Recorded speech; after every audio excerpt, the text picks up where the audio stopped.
Guys good morning ସମସ୍ତଙ୍କୁ ତ ମୁଁ ହେଉଛି ଆପଣମାନଙ୍କ ଦେବ ସ୍ୱାଗତ ଜଣାଉଛି ଆଉ ଏକ ନୂଆ ଭିଡ଼ିଓ। ତ ଆପଣମାନେ ଦେଖୁଛନ୍ତି ଦେବାନନ୍ଦ କଲଚରାଲ। ତ ଆଜି ଆମେ ତିନି ସାଙ୍ଗ ବାହାରି ପଡ଼ିଛୁ ଏକ ନୂଆ ଜାଗା ସନ୍ଧାନରେ। ହାଇ କରିଦିଅ। Hi guys, ସବସ୍କ୍ରାଇବ୍ କରିବାକୁ କହିବ। subscribe, like, share करते भाई मैंने।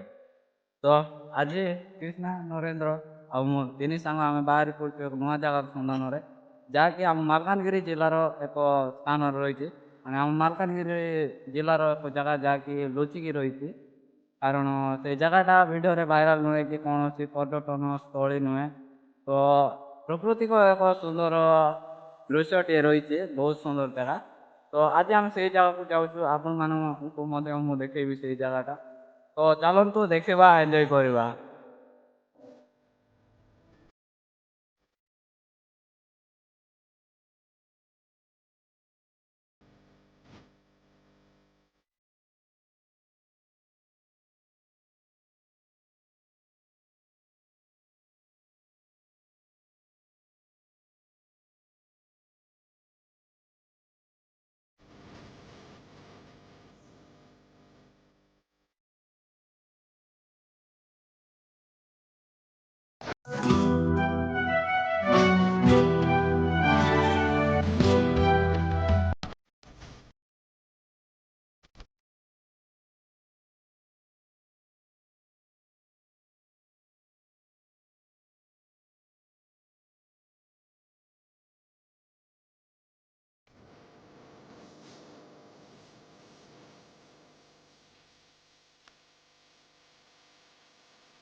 ମାଲକାନଗିରିରୁ କିଛି ଖାଇବା ପାଇଁ ନିଆଯାଇଛି ପାର୍ସଲରେ। भाई रेडी होगी भाई। ଆଉ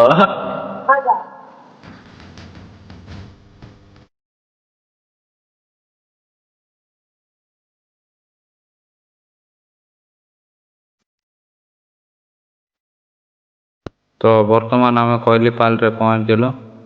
କୋଇଲିପାଲରୁ କିଛି କୋଲ୍ଡ ଡ୍ରିଙ୍କ ଆଉ ଚିପ୍ସ ନିଆଯାଉଛି।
ଗାଇସ୍ ଫାଇନାଲି ପାଖାପାଖି 2 ଘଣ୍ଟାର ରାଇଡ୍ ପରେ ଆମେ ସେଇ ଜାଗାରେ ପହଞ୍ଚି ଯାଇଛୁ, ଯାହାକି ରହିଛି କୋଇଲିପାଲି ଆଉ ବନୁର 2ଟି ଗାଁ ମଝିରେ ଏଇ ଜାଗାଟି ରହିଛି।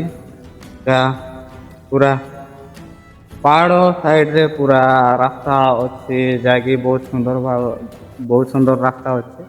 ତାପରେ ତା ସାଇଡ଼ରେ ରହିଛି ଛୋଟିଆ ଲେକ୍ ପରି ଟିକେ ଜାଗା।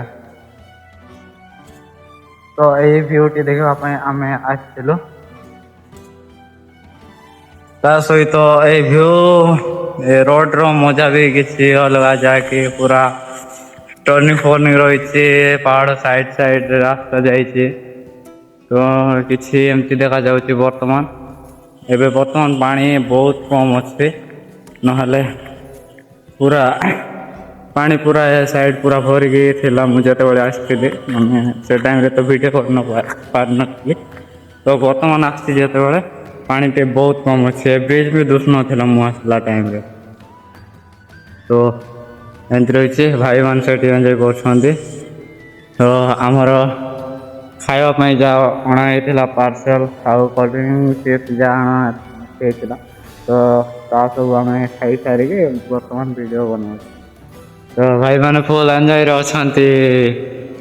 ଓ ଭାଇ ହାଇ କରିଦେ, ପୁରା ସେଲ୍ଫି ନେବାରେ ବିଜି ଆଉ। ହଁ ତ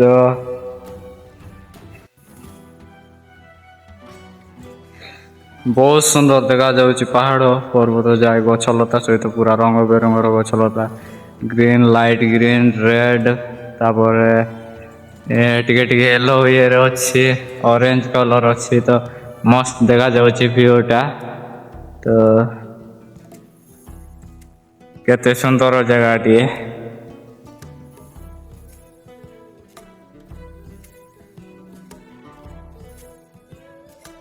ତ ଏମିତି ମଜା ନେଉଛୁ ଆଉ ପୁରା ମାନେ ଆମେ ବହୁତ ସମୟ ହେଲା ବାହାରିଲୁ, ମାନେ ସକାଳେ ଘରୁ ବାହାରିକି ପୁରା ବୁଲି ଆସି ମାନେ ମାଲକାନଗିରି ଟିକେ ବୁଲିଲୁ। ତାପରେ ଏପଟେ ଆସିଲୁ ଏଇ ଜାଗାର ଏନ୍ଜୟ ନେବା ପାଇଁ। ଓ ପୁରା ପାହାଡ଼ ପୁରା ଟାଙ୍ଗରା ପାହାଡ଼, ଯାଇକି ତଳେ ଟିକେ ଗଛ ରହିଛି, ବେଶୀ ଉପରେ ଟିକେ କମ୍ ଗଛ ରହିଛି। ମାନେ ଅଛି ଗଛ କିନ୍ତୁ ପତ୍ର ଛଡ଼ା ହେଇଥିବ, ଲାଗୁଛି ସେମିତି। ତ ଗ୍ରୀନରୀ ଟିକେ କମ୍ ଦେଖାଯାଉଛି ଏ ସାଇଡ଼ରେ, କିନ୍ତୁ ଏ ସାଇଡ଼ରେ ବହୁତ ଗ୍ରୀନରୀ। ତ ମୁଁ ଆପଣମାନଙ୍କୁ କିଛି ସିନେମାଟିକ୍ ସଟ୍ ଦେଖାଇବା ପାଇଁ ଚାହିଁବି।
এই ଜାଗାରେ କୌଣସି ପାର୍କ ନାହିଁ, ମାନେ ପାର୍କ ହେଇନି, କିଛି ନାହିଁ। କିନ୍ତୁ ନ୍ୟାଚୁରାଲି ଏଇ ଜାଗାଟି ବହୁତ ସୁନ୍ଦର ଅଛି, ବହୁତ ସୁନ୍ଦର ଅଛି। ବର୍ତ୍ତମାନ ପାଣି କମ୍ ଥିବାରୁ ଟିକେ ଆର ସୌନ୍ଦର୍ଯ୍ୟତା ଟିକେ ବର୍ଣ୍ଣନା ହେଇପାରୁନି, କିନ୍ତୁ ଯେତେବେଳେ ମାନେ ବର୍ଷା ଦିନରେ ପାଣି ଭରି ଆସିବ, ସବୁଆଡ଼େ ଟିକେ ପାଣି ହେଇଯିବ ଆଉ ଚାରିଆଡ଼େ ପୁରା ଗ୍ରୀନେରୀ ଦେଖାଯିବ, ମସ୍ତ ସିନ୍ ରହିବ।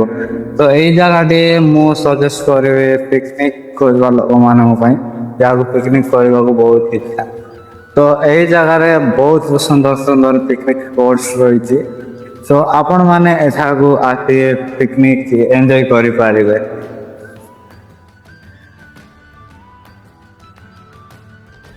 ତ ଏଇ ଜାଗାଟି ଆମ ମାଲକାନଗିରି ଜିଲ୍ଲାରେ ଅବସ୍ଥିତ, ଯାହାକି ମାଲକାନଗିରି ଠାରୁ କୋଇଲିପାଲି ଆସିବାକୁ ପଡ଼ିବ। କୋଇଲିପାଲିରୁ ବନର ଦୁଇଟା ଗାଁ ମଝିରେ ଏଇ ଲୋକେସନଟି ରହିଛି, ଯାହାକି ପିକନିକ୍ ସ୍ପଟ୍ ପାଇଁ ମସ୍ତ ଅଛି। ଆମର ଯାହା ଆସିଥିଲୁ ବୁଲାବୁଲି ଟିକେ କଲୁ ଏରିଆ ପୁରା ଇଏରେ, ଯାହାକି ବହୁତ ଭଲ ଲାଗିଲା। କିନ୍ତୁ ପାଣି ଥିଲା ଆଉ ଟିକେ ବହୁତ ଭଲ ଲାଗିଥାନ୍ତା। ମୋତେ ସେଟା ହିଁ ମନ ଦୁଃଖ ଲାଗୁଛି, ଯାହାକି ମୁଁ ଦେଖେଇ ପାରିଲି ନାହିଁ। ଆଶା ଥିଲା ଦେଖେଇବି। ତ ଭାଇମାନେ ଆମେ ଆଇଲୁ ଏଠି, ତ ଜାଗାଟି ତମକୁ କେମିତି ଲାଗିଲା? ଭାଇ ଜାଗା ଭଲ ଅଛି ଭାଇ, ଏକ ନମ୍ବର। ଖାଲି ପାଣି ଟିକେ ନାହିଁ ବୋଲି, ପାଣି କମ ଅଛି ବୋଲି ଜାଗା ପାଣି ଥିଲେ ଏକ ନମ୍ବର ଭାଇ ଜାଗାଟା ହେଲା। ତ ପୁରା ପୁରା ବ୍ୟୁଟିଫୁଲ ଭାଇ, ନେଚୁରାଲ ଅଛି ଜାଗାଟା।